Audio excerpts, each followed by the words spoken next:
નમસ્કાર મિત્રો, good morning. તાલીમાથી મિત્રો આપણે અગાઉ યુનિટ 8 એસી ફંડામેન્ટલમાં લેસન નંબર 44 એસી ફંડામેન્ટલ ટર્મ્સ અને ડેફિનેશન વિશે શીખી ગયા. મિત્રો હવે આજે આપણે યુનિટ 8માં લેસન નંબર 45A એસી પ્યોર સર્કિટ વિશે અભ્યાસ કરીશું. મિત્રો આ લેસન અંતર્ગત આપણે જે એસીના જે ટર્મ્સ છે resistance, inductance, inductive reactance, capacitance, capacitive reactance એ શું છે, તો જે એની વ્યાખ્યા, એના એકમો, એના સિમ્બોલ વિશે અભ્યાસ કરીશું. આ ઉપરાંત જે ત્રણ અલગ અલગ સર્કિટો જે શુદ્ધ છે, એટલે કે શુદ્ધ રેઝિસ્ટિવ સર્કિટ, શુદ્ધ ઇન્ડક્ટિવ સર્કિટ અને શુદ્ધ કેપેસિટિવ સર્કિટ. શુદ્ધ એટલે કે પ્યોર, બરાબર. Pure resistive circuit, pure inductive circuit અને પ્યોર કેપેસિટિવ સર્કિટ વિશે આપણે અભ્યાસ કરીશું. એના વેક્ટર ડાયાગ્રામ, એના વેવફોર્મ, આ ઉપરાંત એના જે ગુણધર્મો છે તેના વિશે આપણે અભ્યાસ કરીશું. આપણે દાખલા તરીકે મિત્રો કોઈપણ સર્કિટમાં જ્યારે લોડ જોડેલો હોય અને એ લોડની સર્કિટની અંદર જ્યારે એસી સપ્લાય આપવામાં આવે છે તો તેવી સર્કિટને એસી સર્કિટ કહેવામાં આવે છે. અને આ સર્કિટમાંથી જે વીજ પ્રવાહ વહે છે એ એસી વીજ પ્રવાહ વહે છે. મિત્રો ખાસ તો ડીસી સર્કિટની અંદર જે એની સર્કિટનો જે ગુણ છે એ ફક્ત રેઝિસ્ટન્સ એટલે કે અવરોધ એક જ ગુણ રહેલો હોય છે. જ્યારે એસી સર્કિટમાં અવરોધ ઉપરાંત બીજા પણ ગુણ સર્કિટની અંદર રહેલા છે, જેવા કે રેઝિસ્ટન્સ, આ ઉપરાંત રિએક્ટન્સ અને કેપેસિટન્સ, આ ગુણો પણ સર્કિટની અંદર. હવે આપણે રેઝિસ્ટન્સ કોને કહેવામાં આવે છે, તો કે જ્યારે કોઈ એસી સર્કિટની અંદર ફક્ત અવરોધ એક જ ગુણ જો સર્કિટમાં રહેલો હોય તો તેવા જે સર્કિટની અંદર જે વીજ પ્રવાહ વહે છે એ વીજ પ્રવાહને અવરોધ કરતો જે ગુણ રહેલો છે સર્કિટની અંદર, તો તે ગુણને સર્કિટનો રેઝિસ્ટન્સ કહેવામાં આવે છે. તેનો સિમ્બોલ જે છે આપણે કેપિટલ આર તરીકે એને ઓળખવામાં આવે છે. અને આ જે અવરોધ છે એને માપવાનો એકમ છે ઓહમ, અને એ એકમનો જે સિમ્બોલ છે એને આપણે આવી રીતે એક સિમ્બોલમાં બતાવવામાં આવે છે ઓહમ. તો આને રેઝિસ્ટન્સ કહેવામાં આવે છે. હવેથી મિત્રો કે જ્યારે એસી સર્કિટમાં વીજ પ્રવાહના જે વહનની સામે જે અવરોધ કરતું જે ગુણ રહેલો છે સર્કિટની અંદર, તો એ ગુણને એસી સર્કિટનો રેઝિસ્ટન્સ એટલે કે અવરોધ કહેવામાં આવે છે. તેની સંજ્ઞા કેપિટલ આર છે અને તેને માપવાનો એકમ ઓહમ છે. ઓહમનો સિમ્બોલ આ પ્રમાણે આપેલો છે. આગળ છે મિત્રો, જ્યારે કોઈ પણ એસી સર્કિટની અંદર ઇન્ડક્ટર એટલે કે ટ્રાન્સફોર્મર કે ચોક કોઇલ જે જોડવામાં આવે છે ત્યારે જે વીજ પ્રવાહમાં જો ફેરફાર થાય એસી સર્કિટની અંદર, તો એ વીજ પ્રવાહના ફેરફારને કારણે એ જે ચોક કોઇલ કે ટ્રાન્સફોર્મરની જે વાઇન્ડિંગ છે જે એમાં ઇન્ડક્ટન્સ ઉત્પન્ન થાય છે. બરાબર છે. મ્યુચ્યુઅલ ઇન્ડક્શન અથવા તો સેલ્ફ ઇન્ડક્શન ઉત્પન્ન થાય છે, તો એને ઇન્ડક્શન તરીકે ઓળખવામાં આવે છે. અને એનો સિમ્બોલ છે કેપિટલ એલ. બરાબર છે મિત્રો. અને એને માપવાનો એકમ છે હેનરી, અને એનો જે એકમનો સિમ્બોલ જે છે કેપિટલ એચ. હેનરી નામના વૈજ્ઞાનિકે આ નિયમની શોધ, આ એકમની શોધ કરી હોવાથી એના નામ ઉપરથી એકમને હેનરી કહેવામાં આવે છે, અને જેનો સિમ્બોલ જે છે કેપિટલ એચ. એટલે ફરીથી મિત્રો આપણે જોઈ લઈએ કે ઇન્ડક્ટન્સ શું છે. કે જ્યારે કોઈ એસી સર્કિટમાં ઇન્ડક્ટરને જોડવામાં આવે, ઇન્ડક્ટર તરીકે જે તમારું ચોક છે ટ્યુબલાઇટનો ચોક કોઇલ હોઈ શકે અથવા તો ટ્રાન્સફોર્મર પણ હોઈ શકે, ત્યાંને એ સર્કિટને જ્યારે એસી સપ્લાય આપવામાં આવે છે ત્યારે એ ચોક કોઇલની અંદર સેલ્ફ ઇન્ડક્શન અથવા તો મ્યુચ્યુઅલ ઇન્ડક્શન ઉત્પન્ન થાય છે, તો જે એને આપણે ઇન્ડક્શન કહેવામાં આવે છે. અને એનો જે સિમ્બોલ છે કેપિટલ એલ, અને એને જો એકમ જે છે એ હેનરી છે, એનો સિમ્બોલ છે એચ. હવે આગળ છે મિત્રો ઇન્ડક્ટિવ રિએક્ટન્સ. જ્યારે આવી રીતે એસી સર્કિટમાં ઇન્ડક્ટર જોડેલો હોય અને એને એસી સપ્લાય આપવામાં આવે છે ત્યારે જે ઇન્ડક્ટન્સ ઉત્પન્ન થાય છે, તો સામે આ જે ઇન્ડક્ટન્સનો વિરોધ કરતું પણ એક પરિબળ ગુણ એ સમયે ઉત્પન્ન થાય છે કોઇલની અંદર, જેને ઇન્ડક્ટિવ રિએક્ટન્સ કહેવામાં આવે છે. અને તેનો સિમ્બોલ જે છે આ રીતે એક્સ એલ કહેવામાં આવે છે. કેપિટલ એક્સ છે અને આ રીતે એલ લખવામાં આવે છે. જેને ઇન્ડક્ટિવ રિએક્ટન્સ કહેવામાં આવે છે. અને એનો જે એકમ જે છે એ ઓહમ, બરાબર છે. એટલે અવરોધની જેમ એ પણ એનો એકમ પણ ઓહમ છે, કારણ કે આ પણ એક અવરોધ કરતું પરિબળ છે, બરાબર છે. જ્યારે સર્કિટની અંદર ઇન્ડક્ટિવ સર્કિટમાં જ્યારે એસી સપ્લાય આપવામાં આવે છે ત્યારે જે ઇન્ડક્ટન્સનો વિરોધ કરતું જે પરિબળ ઉત્પન્ન થાય છે એને આપણે ઇન્ડક્ટિવ રિએક્ટન્સ કહેવામાં આવે છે. એટલે એનો એકમ પણ ઓહમ છે અને તેનો સિમ્બોલ છે આ પ્રમાણે.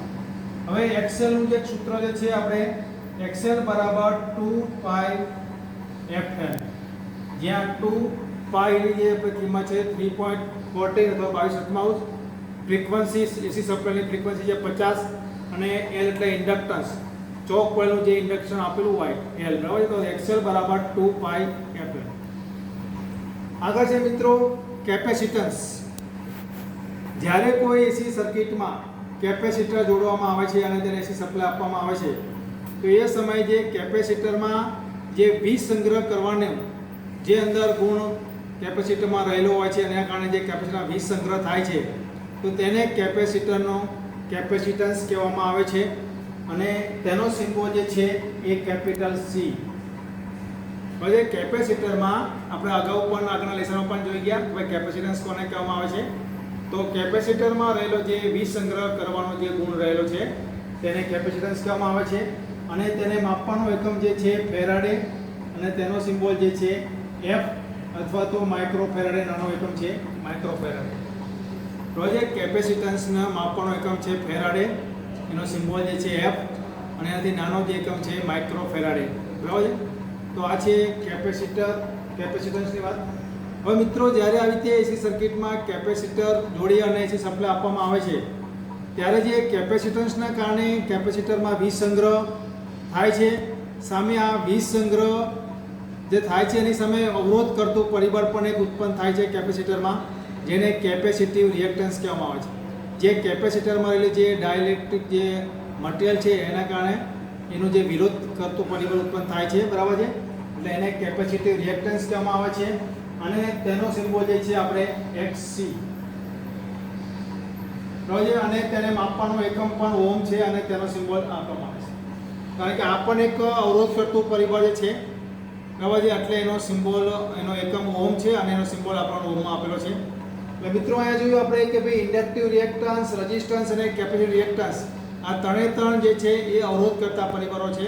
એટલે ત્રણેયનો એકમ ઓહમ છે અને સિમ્બોલ આ પ્રમાણે સિમ્બોલ આપેલો છે, બરાબર. તો આવી રીતે આપણે એસી સર્કિટની અંદર resistance, inductance, inductive reactance, capacitance અને કેપેસિટિવ રિએક્ટન્સ ઉત્પન્ન થાય છે. આજે આપણે XC છે એ XC ને પણ આપણે એનું સૂત્ર જે છે આ પ્રમાણે 1/2πfc, જ્યાં 2 અચળ સંખ્યા છે, પાઈ એટલે 3.1422, એફ એટલે સપ્લાયની ફ્રીક્વન્સી જે આપણે અહીંયા ભારત દેશમાં 50 ફ્રીક્વન્સી છે તો 50, અને સી એટલે કેપેસિટરનું કેપેસિટન્સ, જે પણ આપણે કેપેસિટન્સ વાળું કેપેસિટર લીધેલું હોય એનું જે કેપેસિટન્સ રહેલું છે, બરાબર છે, એ સી છે. તો આવી રીતે આપણે એનું XC આપણે શોધી શકીએ છીએ. તો મિત્રો અહીંયા આપણા જે સર્કિટને લગતા જે ટર્મ્સ છે ઇમ્પોર્ટન્ટ, બરાબર છે, તેના વિશે આપણે જોઈ ગયા. હવે આગળ આપણે મિત્રો જે વાત તમને કરી કે ભાઈ પ્યોર એસી સર્કિટ. પ્યોર એસી સર્કિટ એટલે કોઈ પણ સર્કિટની અંદર ફક્ત એક જ ગુણ રહેલો હોય, બરાબર છે. તો એવી સર્કિટને એસી પ્યોર સર્કિટ કહેવામાં આવે છે. દાખલા તરીકે એસી રેઝિસ્ટિવ, પ્યોર રેઝિસ્ટિવ સર્કિટ, તો ફક્ત એમાં રેઝિસ્ટિવ લોડ જ એકલો રહેલો હોય તો એવી સર્કિટને એસી પ્યોર એસી સર્કિટ કહેવામાં આવે છે. એવી રીતે એસી ઇન્ડક્ટિવ, પ્યોર એસી ઇન્ડક્ટિવ સર્કિટ, તો કે જે એસી સર્કિટની અંદર ફક્ત એટલું ઇન્ડક્ટન્સ જ રહેલું હોય તો એવી સર્કિટને એસી પ્યોર ઇન્ડક્ટિવ સર્કિટ કહેવામાં આવે છે. એવી રીતે એસી પ્યોર કેપેસિટિવ સર્કિટ એટલે કે જે એસી સર્કિટની અંદર ફક્ત કેપેસિટન્સના જ ગુણ રહેલા હોય, બરાબર, અથવા કેપેસિટિવ લોડ રહેલો હોય તો એવી સર્કિટને એસી પ્યોર કેપેસિટિવ સર્કિટ કહેવામાં આવે છે. મિત્રો આગળ આપણે જોઈએ હવે એસી પ્યોર રેઝિસ્ટિવ સર્કિટ, જેને ગુજરાતીમાં શુદ્ધ રેઝિસ્ટિવ સર્કિટ કહેવામાં આવે છે.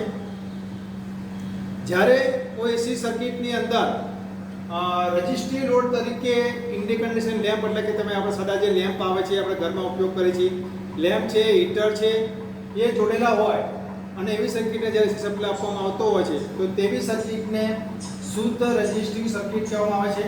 તમે આ સર્કિટ જોઈ શકો છો.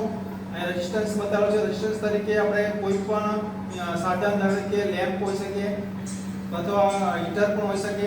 હવે અને આપણે એને સપ્લાય AC આપેલો છે. એના કારણે સર્કિટમાં આપણે કરંટનું વહન થાય છે. હવે જ્યારે આવી AC સર્કિટ હોય તો એનો વેક્ટર ડાયાગ્રામ બરાબર છે, તો એનો તમે વેક્ટર ડાયાગ્રામ જોઈ શકો છો કે આવી સર્કિટમાં વોલ્ટેજ અને કરંટ બંનેનો જે વેક્ટર ડાયાગ્રામ બતાવેલો છે બંને એક જ ઇન ફેઝમાં છે અને નીચે આપણો છે એનો વેવફોર્મ ડાયાગ્રામ બરાબર છે. હવે આપણે એના ગુણધર્મો પહેલા જોઈએ તો કે આવી સર્કિટની અંદર વોલ્ટેજ અને કરંટ ઇન ફેઝમાં હોય છે. તમે આ વેક્ટર ડાયાગ્રામમાં તમને ખ્યાલ આવશે કે વોલ્ટેજ અને કરંટ વચ્ચે કોઈ એંગલ બનતો નથી, ફેઝ એંગલ બરાબર છે. બંને વચ્ચે ફેઝ એંગલ શૂન્ય છે, એટલે કે બંને વીજ રાશિ એક જ સમયે પોતાની મહત્તમ અને ન્યૂનતમ કિંમત ઉપર આવે છે. એટલે બંને રાશિ એકબીજાની ઇન ફેઝમાં છે બરાબર. એટલે બંને વેક્ટર આપણે એક જ સીધી રેખા બતાવે છે કારણ કે બંને વચ્ચે ફેઝ એંગલ 0 છે. બીજું છે વીજ પ્રવાહ I બરાબર V/R. આવી સર્કિટમાં વીજ પ્રવાહ આપણને સર્કિટને આપવામાં આવતા વોલ્ટેજ અને સર્કિટના અવરોધ ઉપરથી આપણને મળે છે. વીજ પ્રવાહ I બરાબર V/R. બીજું છે પાવર ફેક્ટર. તો પાવર ફેક્ટર cos phi બરાબર cos 0, કારણ કે વોલ્ટેજ અને કરંટ વચ્ચે ફેઝ એંગલ 0 છે અને cos 0 ની કિંમત 1 છે, એટલે કે યુનિટી. તો આવી સર્કિટનો પાવર ફેક્ટર 1 હોય છે. હવે આગળ છે ચોથું પાવર P બરાબર V ગુણ્યા I ગુણ્યા cos phi. બરાબર છે. સર્કિટનો પાવર સૂત્ર છે વોલ્ટેજ ગુણ્યા કરંટ ગુણ્યા પાવર ફેક્ટર બરાબર છે. એટલે અહીં આપણે V ગુણ્યા I ગુણ્યા 1, કારણ કે પાવર ફેક્ટરની આપણને કિંમત મળી છે 1.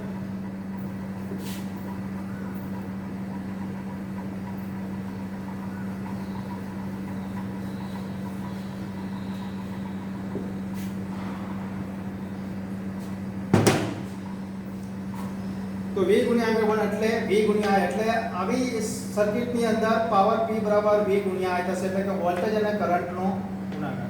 મિત્રો હવે અહીંયા વેવફોર્મ ડાયાગ્રામ બતાવ્યો છે. આપણે જોયું તો વોલ્ટેજ અને કરંટ ઇન ફેઝમાં છે, એટલે કે વોલ્ટેજ નું આ વેવફોર્મ છે અને બીજું જે વેવફોર્મ આપ્યું છે કરંટનો વેવફોર્મ છે.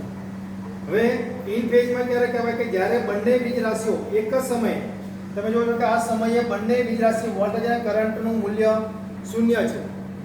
હવે 90 અંશના જે સમય છે 90 ડિગ્રીનો સમય, એ સમયે વોલ્ટેજ અને કરંટ બંને પોતાની મહત્તમ કિંમત ઉપર પહોંચે છે. ફરી 180 ડિગ્રી પર બંને વીજ રાશિઓ પોતાની ન્યૂનતમ એટલે કે શૂન્ય કિંમત પર આવે છે.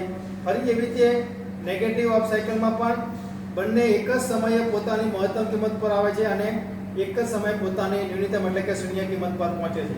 તો આવી રીતે જ્યારે બંને વીજ રાશિ એક જ સમયે પોતાની મહત્તમ અને શૂન્ય અથવા તો ન્યૂનતમ કિંમત ઉપર પહોંચે છે, એટલે બંને વીજ રાશિઓ ઇન ફેઝમાં છે એમ કહી શકાય. તો મિત્રો આ છે શુદ્ધ રેઝિસ્ટિવ સર્કિટ બરાબર છે. હવે આગળ છે આપણે શુદ્ધ ઇન્ડક્ટિવ સર્કિટ, એટલે કે પ્યોર AC ઇન્ડક્ટિવ સર્કિટ.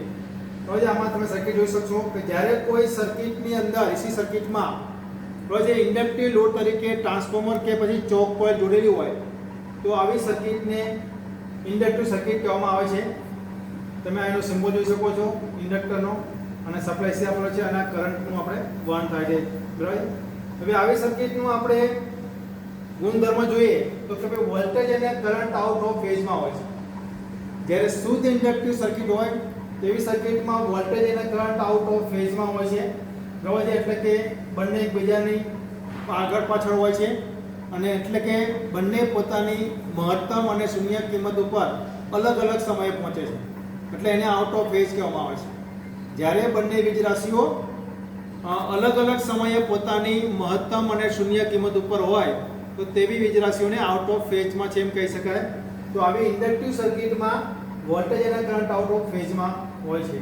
હવે વોલ્ટેજ કરતાં કરંટ 90 ડિગ્રી લેગિંગ હોય છે, એટલે કે શુદ્ધ ઇન્ડક્ટિવ સર્કિટમાં જે વોલ્ટેજ છે એ આગળ છે અને કરંટ છે 90 ડિગ્રી લેગિંગ એટલે પાછળ હોય છે. તમે જોઈ શકશો વેક્ટર ડાયાગ્રામ પ્રમાણે આ કરંટનું વેક્ટર બતાવ્યું છે, આ એની ડાયરેક્શન છે બરાબર છે. એટલે V આગળ છે, કરંટ પાછળ છે, એટલે 90 ડિગ્રી બંને વચ્ચે ફેઝ એંગલ બને છે. એટલે વોલ્ટેજ કરતાં કરંટ છે 90 ડિગ્રી પાછળ છે, એટલે લેગિંગ કહેવામાં આવે છે, પાછળ એટલે લેગિંગ બરાબર છે. ત્રીજું છે ગુણધર્મ વીજ પ્રવાહ I બરાબર V/XL. એટલે કે ઇન્ડક્ટરમાં ઉત્પન્ન થતું ઇન્ડક્ટિવ રિએક્ટન્સ જેને આપણે એક્સેલ કહેશું અને સર્કિટને આપવામાં આવતા વોલ્ટેજ V એટલે I બરાબર V છેદમાં એક્સેલ થાય છે. આગળ છે ગુણધર્મ ચોથો પાવર ફેક્ટર cos phi બરાબર cos 90 બરાબર 0. બરાબર એટલે cos 90 ની કિંમત 0 છે એટલે આવી સર્કિટનો પાવર ફેક્ટર 0 એટલે કે 0 હોય છે. પાંચમો ગુણધર્મ છે પાવર P બરાબર V ગુણ્યા I ગુણ્યા cos phi. બરાબર છે V ગુણ્યા I જે cos phi ની કિંમત અહીંયા આપણે 0 છે એટલે V ગુણ્યા I ગુણ્યા 0 એટલે 0 થશે. મતલબ કે પાવરનું વપરાશ છે 0. એટલે મિત્રો જ્યારે શુદ્ધ ઇન્ડક્ટિવ સર્કિટ હોય તો એવી સર્કિટની અંદર પાવરનો વપરાશ 0 હોય છે, બિલકુલ પાવર વપરાશ થતો નથી. મિત્રો અહીંયા આપણે વેવફોર્મ ડાયાગ્રામ બતાવ્યો છે ઇન્ડક્ટિવ સર્કિટનો, શુદ્ધ ઇન્ડક્ટિવ સર્કિટનો. જોઈ શકશો તમે કરંટ અને વોલ્ટેજનું વેવફોર્મ બતાવ્યું છે.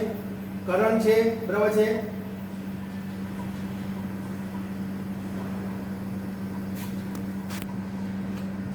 આપણે અહીંયા થોડી ભૂલ છે, આપણે વોલ્ટેજ જે છે એ આગળ છે અને કરંટનું વેક્ટર જે છે એ પાછળ છે. એટલે આ જે છે આપણે વોલ્ટેજનું વેક્ટર છે અને આ કરંટનું વેક્ટર છે. બરાબર છે વેવફોર્મ. એટલે તમે 0 થી તમે જો અહીંયા કને મેક્સિમમ કિંમત ઉપર વોલ્ટેજ પહોંચે છે તો એ સમયે કરંટનું વેવફોર્મ છે ત્યાં સ્ટાર્ટ થાય છે એટલે એ પોતાની ન્યૂનતમ કિંમત ઉપર છે. જે સમયે વોલ્ટેજનું વેવફોર્મની કિંમત મહત્તમ હોય છે એ સમયે કરંટના વેવફોર્મની કિંમત 0 હોય છે. ફરી તમે જ્યારે વોલ્ટેજનું વેવફોર્મ છે 0 પર પહોંચે છે એ સમયે કરંટના વેવફોર્મની કિંમત મહત્તમ હોય છે. ફરી તમે જોઈ શકશો અહીંયા કને કરંટની કિંમત 0 હોય છે તો એ સમયે વોલ્ટેજની કિંમત મહત્તમ હોય છે. ફરી જ્યારે વોલ્ટેજ 0 હોય છે તે સમયે કરંટની કિંમત મહત્તમ હોય છે. એટલે કે બંને જે વીજ રાશિઓ છે વોલ્ટેજ અને કરંટ જે પોતાના અલગ અલગ સમયે પોતાની મહત્તમ અને ન્યૂનતમ કિંમત ઉપર પહોંચે છે એટલે બંનેને આઉટ ઓફ ફેઝમાં કહી શકાય. તમે જોઈ શકશો કે અહીંયા કને વોલ્ટેજનું વેક્ટર આગળ છે, વોલ્ટેજ વેવફોર્મ આગળ છે, કરંટ 90 ડિગ્રી પછી શરૂ થાય છે. વોલ્ટેજ પછી 90 ડિગ્રી પછી શરૂ થાય છે એટલે આપણે તમે જોશો વેક્ટર ડાયાગ્રામમાં બતાવ્યું છે આ પ્રમાણે વોલ્ટેજ આગળ બતાવે છે, કરંટ 90 ડિગ્રી પાછળ બતાવે છે. તો આ છે વેવફોર્મ ડાયાગ્રામ. તો મિત્રો આ છે આપણે પ્યોર એસી ઇન્ડક્ટિવ સર્કિટનું સર્કિટ, એનો વેક્ટર ડાયાગ્રામ, એનો વેવફોર્મ ડાયાગ્રામ અને એના ગુણધર્મ. હવે આગળ છે મિત્રો લાસ્ટ શુદ્ધ કેપેસિટિવ સર્કિટ એટલે કે પ્યોર એસી કેપેસિટિવ સર્કિટ. જ્યારે કોઈ એસી સર્કિટમાં કેપેસિટરને જોડવામાં આવે અને એ સર્કિટને એસી સપ્લાય આપવામાં આવે તો તેવી સર્કિટને પ્યોર કેપેસિટિવ સર્કિટ કહેવામાં આવે છે. તો તમે જોઈ શકશો સર્કિટમાં કેપેસિટર જોડેલું છે, સપ્લાય એસી આપેલો છે એટલે એમાં કરંટનું વહન થાય છે. તો મિત્રો આ સર્કિટના આપણે ગુણધર્મ જોઈએ તો કે આવી સર્કિટમાં વોલ્ટેજ અને કરંટ આઉટ ઓફ ફેઝમાં છે. જેવી રીતે શુદ્ધ ઇન્ડક્ટિવ સર્કિટમાં છે એવી જ રીતે વોલ્ટેજ અને કરંટ આ સર્કિટમાં પણ આઉટ ઓફ ફેઝમાં છે. તો અહીં બીજો ગુણધર્મ છે વોલ્ટેજ કરંટ કરતાં 90 ડિગ્રી લીડિંગ હોય છે. પણ બંનેમાં ફરક શું છે કે ઇન્ડક્ટિવ સર્કિટમાં જે છે એ કરંટ 90 ડિગ્રી લેગિંગ પાછળ હોય છે વોલ્ટેજ કરતાં, જ્યારે શુદ્ધ કેપેસિટિવ સર્કિટમાં વોલ્ટેજ કરંટ કરતાં 90 ડિગ્રી લીડિંગ એટલે કે આગળ હોય છે. એટલે કે ઇન્ડક્ટિવ સર્કિટમાં કરંટ છે વોલ્ટેજ કરતાં 90 ડિગ્રી પાછળ હોય છે, જ્યારે કેપેસિટિવ સર્કિટની અંદર કરંટ કરતાં વોલ્ટેજ 90 ડિગ્રી લીડિંગ એટલે કે આગળ હોય છે. બીજો છે ગુણધર્મ વીજ પ્રવાહ I બરાબર V છેદમાં XC એટલે કે સર્કિટને આપવામાં આવતા વોલ્ટેજ છેદમાં કેપેસિટિવ રિએક્ટન્સ એટલે કે કેપેસિટરનું કેપેસિટિવ રિએક્ટન્સ. ચોથો ગુણ છે power factor. Power factor cos phi બરાબર cos 90. cos 90 ની કિંમત આપણે જોઈ પ્રમાણે 0. પાવર P બરાબર V ગુણ્યા I ગુણ્યા cos phi એટલે બરાબર V ગુણ્યા I ગુણ્યા 0 બરાબર 0. એટલે કે આવી સર્કિટમાં પણ પાવર 0 થાય છે. હવે મિત્રો આપણે જોયું કે ભાઈ આમાં વોલ્ટેજ અને કરંટનું જે વેવફોર્મ બતાવ્યું તમે જુઓ કે આમાં આપણે વોલ્ટેજ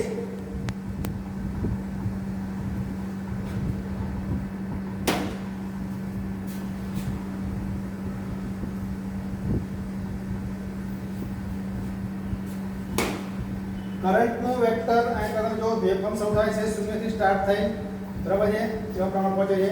હવે જ્યારે કરંટનું વેવફોર્મ છે પોતાની મહત્તમ કિંમત પર હોય છે એ સમયે વોલ્ટેજનું વેવફોર્મ શરૂ થાય છે એટલે કે પોતાની શૂન્ય કિંમત ઉપર હોય છે બરાબર. એટલે એક જ સમયે કરંટ જે છે મહત્તમ કિંમત ઉપર હોય છે ત્યારે વોલ્ટેજ જે છે શૂન્ય કિંમત હોતો હોય છે.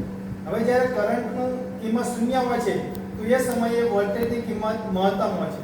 ફરી જ્યારે વોલ્ટેજની કિંમત શૂન્ય હોય છે ત્યારે નેગેટિવ હાફ સાયકલમાં આપણે કરંટની કિંમત મેક્સિમમ હોય છે. જ્યારે કરંટ શૂન્ય પર હોય છે એ સમયે વોલ્ટેજની કિંમત મહત્તમ હોય છે. તો આવી રીતે બંને વીજરાશિઓ કરંટ અને વોલ્ટેજ રોજ અલગ અલગ સમયે પોતાની મહત્તમ અને ન્યૂનતમ કિંમત પર પહોંચે છે. જ્યારે એક વીજરાશિ જે સમયે શૂન્ય પર હોય છે ત્યારે બીજી વીજરાશિ એ સમયે મહત્તમ કિંમત પર હોય છે. બરાબર છે. તો આવી રીતે બંને રાશિઓ આઉટ ઓફ ફેઝમાં છે. પણ આમાં તમે જોઈ શકો છો કે કરંટનું જે છે વેવફોર્મ એ પહેલા શરૂ થાય છે, જ્યારે વોલ્ટેજ વેવફોર્મ છે એ 90 ડિગ્રી પછી શરૂ થાય છે. એટલે આ સર્કિટમાં કરંટ છે વોલ્ટેજ કરતાં આગળ એટલે કે લીડિંગ હોય છે. બરાબર, 90 ડિગ્રી આગળ લીડિંગ હોય છે. એટલે વેક્ટર ડાયાગ્રામમાં તમે જોઈ શકશો કે આમ ડાયરેક્શન બતાવીએ આપણે તો વોલ્ટેજ જે છે આગળ છે અને કરંટ છે એ પાછળ. બરાબર છે. વેક્ટર ડાયાગ્રામમાં જોઈ શકશો વોલ્ટેજ જે છે કરંટ કરતાં આગળ છે અને કરંટ જે છે મિત્રો કરંટનું વેક્ટર છે, વોલ્ટેજ જે છે લેગિંગ છે, કરંટ છે એ 90 ડિગ્રી આગળ છે વોલ્ટેજ કરતા. બરાબર છે. ડાયરેક્શન આપણે એની બતાવીએ આ પ્રમાણે ડાયરેક્શન આપણે જોવા જઈએ. બરાબર છે. તો કરંટ છે એ વોલ્ટેજ કરતા 90 ડિગ્રી આગળ છે. આમાં આપણા ડાયરેક્શન આ પ્રમાણે છે. બરાબર છે. તો આ રીતે કરંટ છે વોલ્ટેજ કરતા 90 ડિગ્રી આગળ છે. બરાબર છે. તો મિત્રો આ શું આપણે સર્કિટમાં આપણે જોયું કે એની સર્કિટ બરાબર છે એનો આપણે વેક્ટર ડાયાગ્રામ જોયો. બરાબર છે. એના વેવફોર્મ ડાયાગ્રામ જોયો અને એના ગુણધર્મો. તો મિત્રો આપણે અહીંયા જોઈએ કે ભાઈ જ્યારે પ્યોર જો એસી સર્કિટ હોય તો પ્યોર ઇન્ડક્ટિવ અને પ્યોર કેપેસિટી સર્કિટની અંદર પાવરનો વપરાશ શૂન્ય થાય છે. તો જો આવી સર્કિટ હોય તો કેટલું સારું. પણ મિત્રો આ ખાલી એક કાલ્પનિક છે. બરાબર છે. આવી કોઈ પણ સર્કિટ વાસ્તવમાં હોતી નથી. બરાબર છે. જ્યારે પણ તમે સર્કિટમાં લોડ જોડો છો ત્યારે દરેક સર્કિટની અંદર રેઝિસ્ટન્સ સાથે ઇન્ડક્ટન્સ અથવા ઇન્ડક્ટન્સ સાથે કેપેસિટન્સ કે કેપેસિટન્સ સાથે રેઝિસ્ટન્સ બરાબર છે આ જોડેલું જ હોય છે. એટલે કે એક સાથે આ બંને સર્કિટના ગુણો રહેલા હોય છે. એટલે કે ઇન્ડક્ટન્સ અને રેઝિસ્ટન્સ સાથે હોય છે અથવા તો રેઝિસ્ટન્સ અને ઇન્ડક્શન સાથે હોય છે, ઇન્ડક્શન અને કેપેસિટન્સ સાથે હોય છે અથવા કેપેસિટન્સ અને રેઝિસ્ટન્સ સાથે હોય છે. એટલે આવી કોઈ પણ શુદ્ધ એસી સર્કિટ વાસ્તવમાં અસ્તિત્વમાં છે નહીં. તો મિત્રો અહીંયા આપણે આજે લેસન જે છે પ્યોર એસી સર્કિટ એ પૂર્ણ થાય છે. આપણે આ સર્કિટની અંદર જોયું કે ભાઈ કેવી રીતે એના જે બધા ટર્મ્સ છે રેઝિસ્ટન્સ, ઇન્ડક્ટન્સ, બરાબર છે, ઇન્ડક્ટિવ રિએક્ટન્સ, કેપેસિટન્સ, રિએક્ટન્સ એની આપણે વ્યાખ્યા જોઈ. બરાબર છે. એના આપણે સિમ્બોલ જોયા, એનો એકમોનો આપણે જોયું, એકમનો સિમ્બોલનો અભ્યાસ કર્યો. અલગ અલગ આપણે જે પ્યોર સર્કિટ એટલે કે પ્યોર એસી રજિસ્ટિવ સર્કિટ વિશે અભ્યાસ કર્યો. એની સર્કિટ, એનો વેક્ટર ડાયાગ્રામ, વેવફોર્મ ડાયાગ્રામ, એના ગુણધર્મોનો આપણે અભ્યાસ કર્યો. પ્યોર એસી ઇન્ડક્ટિવ સર્કિટ એનો પણ આપણે અભ્યાસ કર્યો. એની સર્કિટ, એના ગુણધર્મો, જે વેક્ટર ડાયાગ્રામ, વેવફોર્મ ડાયાગ્રામનો પણ આપણે અભ્યાસ કર્યો. આગળ જે છે આપણે પ્યોર એસી કેપેસિટર સર્કિટ તેના વિશે પણ આપણે અભ્યાસ કર્યો કે જેમાં એની સર્કિટ કેવી હોય છે, વેક્ટર ડાયાગ્રામ, એનો વેવફોર્મ ડાયાગ્રામ અને એના ગુણધર્મો કેવા હોય છે. તો મિત્રો અહીંયા આપણે આ જે લેસન જે છે એ પૂર્ણ થાય છે. અસ્તુ. Thank you.